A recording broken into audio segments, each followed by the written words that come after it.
'em up, let's start the show. We're digging in with Trip. We're digging in with Trip. We're digging in with Trip. We're digging in with Trip. We're digging in with Trip today, yeah. Well, welcome to another edition of Digging In. You know, those watching on YouTube can see I have a dog right next to me. Any day that ends in a Y and twice on Sunday, typically I am no doubt about it, a dog guy. But in this particular case, how can you not be a cat? We're about to dig in with Florida All-Star Jonathan Huberdeau. As we tape this episode, he is at the top of the leaderboard in point production in the National Hockey League. That only begins to tell the tale. He's played a complete game. He's driving whatever line he's been on. He's a legit Hart Trophy candidate. It's that simple. Oh, the great cat with the other two musketeers, the three musketeers that have built something special in Florida. Jonathan Huberdeau, Captain Alexander Barkov, a former dig-in guest, as well as a former shovel winner, Aaron Ekblad, Norris Trophy candidate in his own right. We're going to dig in with Jonathan Huberdeau in just a second, thanks to the great people at Voodoo Ranger. They have an exciting new deviation in their IPA offerings. It's a juice-forward, fruit-first option. I think it's 8.59% alcohol content. Please dig in and drink it responsibly if you do consume it. It is outstanding. Live rangerously. Thanks to the great people at Voodoo Ranger. Please check out our ever-expanding merch line at digintrip.com. Love our hoodies. I always speak about that. I have a sneaky intuition that perhaps Jonathan Huberdeau will have a hoodie on himself, the great that he is. And rate and review our show, honestly, on all audio platforms as well as YouTube. Only way we can dig in and get better. Let's dig in now with the alternate captain, the All-Star, Jonathan Huberdeau. Jonathan, it's good to see a nice hoodie, by the way. I'm going to kickstart this in a different way than I ever do. I've never given a shovel for the first half of the season. You know, yeah, I know you're leading the league in scoring as we do this right now, but you've driven whatever line you've been on. You've played a hardened game. Your team is elite. So I'm sending you a shovel for my NHL dig-in player for the first half of the season. It's on its way. You've earned it. Thank Here you. we go. Appreciate it. Hey, you know what? We're doing this in the morning, and I really shouldn't be having a Three Musketeers at this stage of the game in the day with a slowing metabolism. But you're the third musketeer with your captain, Alexander Barkov, Aaron Ekblad, to be on the show. You guys have grown together. You've built the team together in South Florida. What makes you most proud as a member of the Three Musketeers? I mean, obviously we've been together, for a long time, and obviously being with with these guys, I think it's my family. We've been together for so many years, and we just love each other. And it's it's our time now to it's kind of our team would say, and we're the leaders of this team, and it's we've got to bring this team to another level. I was talking to our video coach here where I am in Carolina. And he said, I don't think Jonathan Huberdeau is having a different year. He's just flown under the radar. He's doing all the things that he's always done. Do you feel that's accurate, or do you feel there are any particular areas that you've dug in and improved? I think last year kind of started a little bit more. I mean, more defensively, I would say. I'm obviously working harder, taking more pride into the defensive zone and playing without the puck. I thought it was really important.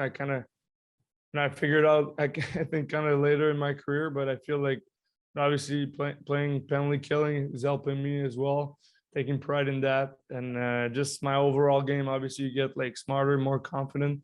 And I think that's why I put my game into it this year. And I think it's just been working. And obviously having a good team, a lot of depth, helped a lot. Yeah, you won the Rookie of the Year. And a dear friend of mine play a lot of golf with him, Sergei Samsonov. He won the Rookie of the Year. I talked to him a couple of days ago, and he said, you know what I love most about Jonathan is the way that he protects the puck and uses his size. That's a fellow Rookie of the Year. You know, can you maybe speak to that in front of young player, the things you keep in mind from that standpoint? Yeah, I kind of learned, obviously, like early in my career, I wasn't as big, I would say, you know, I was like 20 pounds lighter.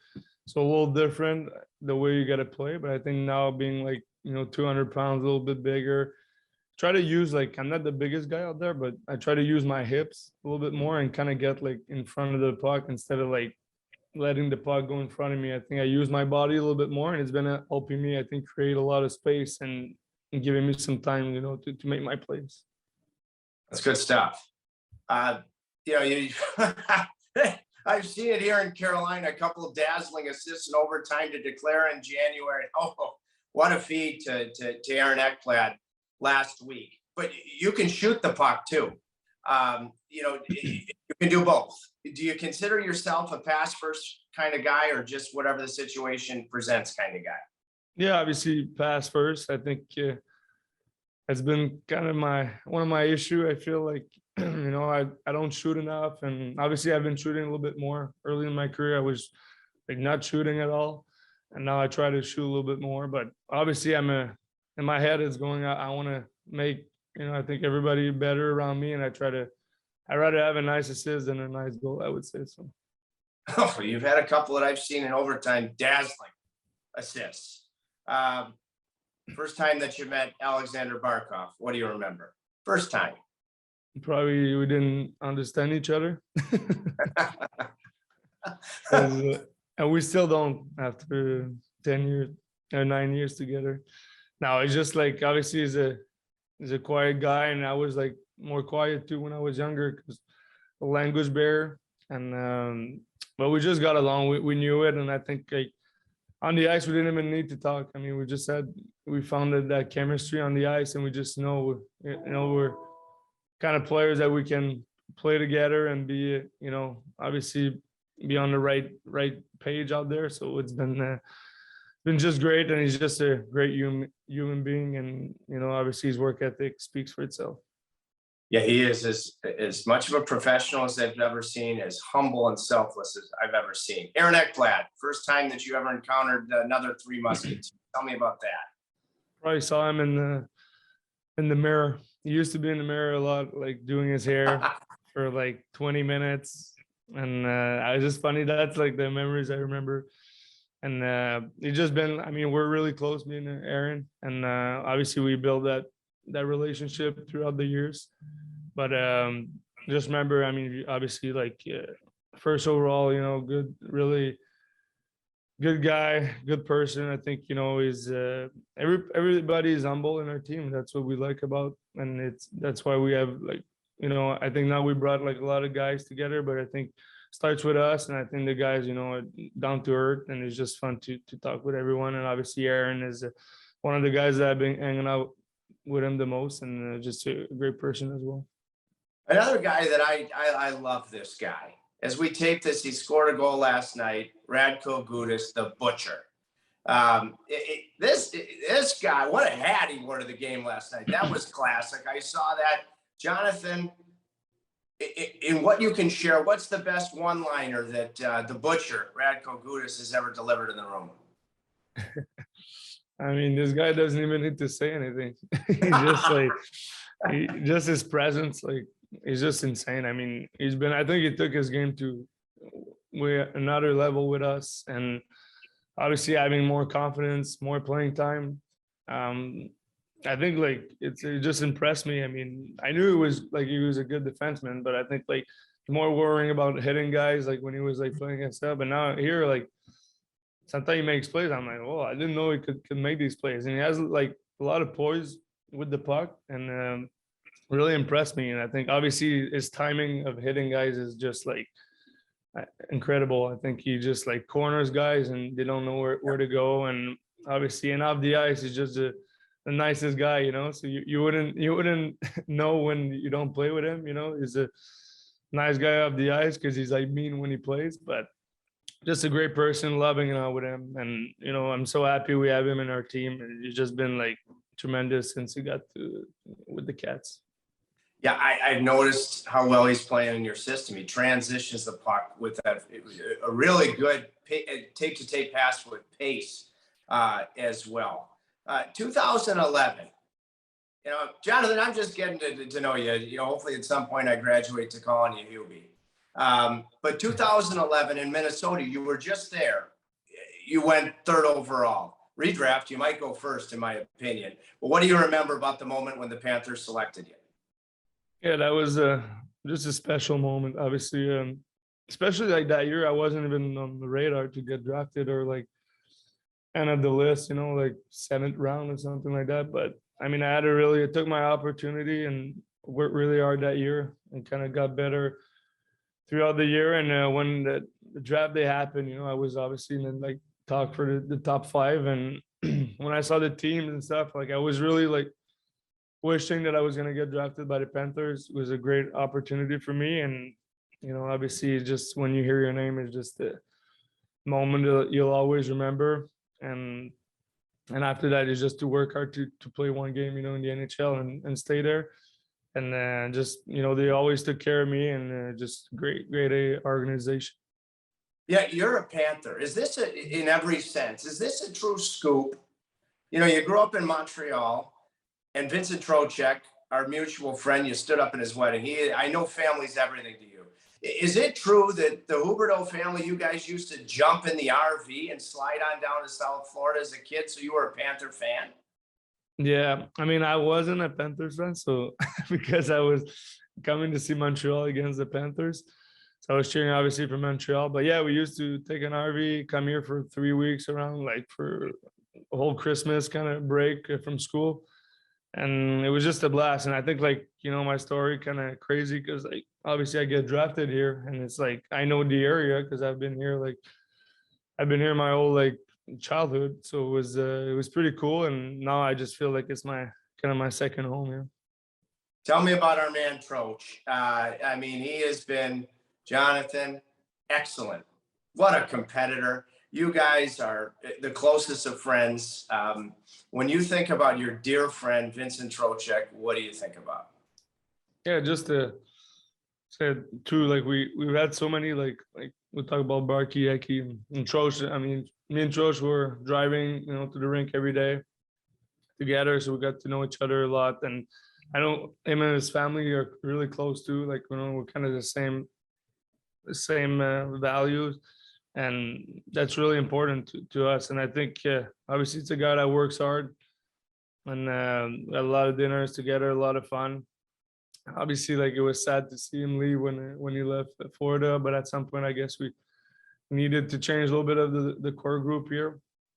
And it sucks that it was, Troja that had to take the hit and leave. But I'm so happy he's doing really well in Carolina. And every time we play against, I feel every time he played us, he was scoring a goal. So kind of obviously I like him as a guy, but not on the ice. He wouldn't mind my saying this because and I don't want you to comment on this, but he's taken some chirping here recently for, that he's not a Lamborghini. When you guys drove to the rink, he's told me he had a Lamborghini. I personally think that car is cheesy, but I've been saying lately as he's going, Jonathan, that he could handle a Prius just fine.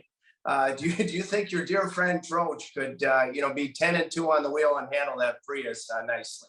Yeah, for sure. No, we heard these chirps, like obviously social media, but yeah, I thought that was just funny. Little battle on social media.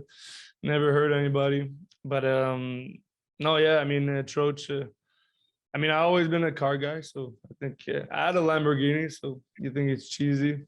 I do. It is. I like Ferrari much better. It's a classic like you. Yeah, no, I do. I switched, so it's fine. But no, it's obviously that was kind of funny on social media. Hubie, I'm gonna let you roll here because a guy who played against the American Hockey League, your head coach, is going to run practice here shortly. And I want to ask you about Andrew Burnett. He comes in an extremely difficult circumstance. Mid-season, And I am so impressed with the way that you guys have, if anything, continued to build and continue to get better. You come off a 15-day break and played an outstanding game here in Carolina. What has struck you most about Bruno? He's one of my favorites. Yeah, I think he demands, us obviously just to work. I mean, obviously when he was playing, he was working hard, and it's the same, for us. And I think he he let us play, so which is fun, for the skill guys. And he's like, obviously he learned from Q, like that was here. But I think like it just shows about like obviously our team that when this happened, that Q had to resign, and now Brew came in, and we kind of like we didn't say like, and it's an excuse. I think we just worked even harder, and I think we want to win for like, Brew was put in that situation, and I think we know that, and he's just been great coach. I mean, for us, and obviously when you're assistant, you're different. You're closer to the guys, and being a head coach. But I think he handled that like the best way. And I think, for seeing him on the bench and the way he supports us, that we want to win for him. Your team, I came down after the game in Carolina, and I saw Popeye Barkov tossing the weights around, and it struck me, and you already mentioned it, you have a really good group that cares about each other without egos. What makes this group that you're a leader of uniquely special at this point in your career? I think is the way we love each other in the locker room and off the ice. Obviously on the ice, when we're winning, it's easier. But I think like even off the ice, like we love everyone of each other, and I think it's so much easier going to war with these guys. I mean, you want to do everything to get the other guys back, and I think that's what shows. I think that's like a family, and I think we've been close like the past couple of years, but I mean I think this year is like really special. And every time I go on the ice, I want to be good for the guy beside me. And I think that's what makes us a special group. That's awesome. Final question. My good friend, Steve Goldstein, he's your play-by-play announcer. He got going early, when you'd score Hubby-Dooby-Doo, which is like a mix between Scooby-Doo and Frank Sinatra. And he told me that he heard early that your family really loved that call. I love it. I think Steve does an excellent job. Is that true that they love Hubby-Dooby-Doo? Yeah, they do. It's kind of, obviously it's unique. So I thought that was pretty cool. I mean, Yep. And now he kind of said it, but he doesn't have the chance to say it that much because I don't really score that much. But now he's obviously Goldie. I think my family, like it's obviously we don't listen to him as much, but he's one of the best in the industry, and such a good, obviously a good guy, and he's doing a really good job too. Thank you, Hubby-Dooby-Doo. It's one of the reasons you guys are in a great position is you're all having great years. You're a Hart Trophy candidate, in my opinion, but it's the last thing you'd think about. You're truly unselfish, as is Sparky, as is Eki. I want to wish you continued success, because on top of it all, you guys are a ton of fun to watch. So I'm going to send you that shovel. You've earned it. That hoodie looks great. Keep digging in, partner. All right. Thank you. Well, thank you so much, Hubby-Dooby-Doo. What was my biggest extraction? The unselfish, team first, not me first attitude. It's not just lip service, it's action. In simple terms, that's how you win. And Florida's winning. The team that I cover, it's a privilege on a daily basis. The Carolina Hurricanes, very unselfish players across the board. Thank you, Jonathan. Continued success. The Cats down in South Florida. Again, even you'd agree with that, you dog. And I'm becoming more of a cat guy as a result of the way the Panthers are playing down there. They're not cats, but Voodoo Ranger is our presenting sponsor. Live Rangerously, especially with their new IPA that remains bold, but it's a juice-forward, fruity-tinged, bold IPA. Just about 9% alcohol content. If you're going to do it, consume it, and do so responsibly. Being responsible is part of digging in. Live Rangerously with this this new libation. Top Gun type of theme when you think about Maverick and Goose, the Iceman. They all dig in. Val Kilmer, Tom Cruise, Kelly McGillis. Anyways, I digress. Please continue to check out our merch at digintrip.com. A wide range of, I think, some very comfortable, great shovel in hand offerings. Please continue to rate and review our show on all audio platforms as well as YouTube. The NHL is ramping up. What a fun time of year. Continue to enjoy the great hockey that's out there, and we'll see you very, very soon for another episode of Digging In. Stay safe and enjoy yourselves until then. We're digging in with Trip today, yeah. Today, yeah. Today, yeah. Today.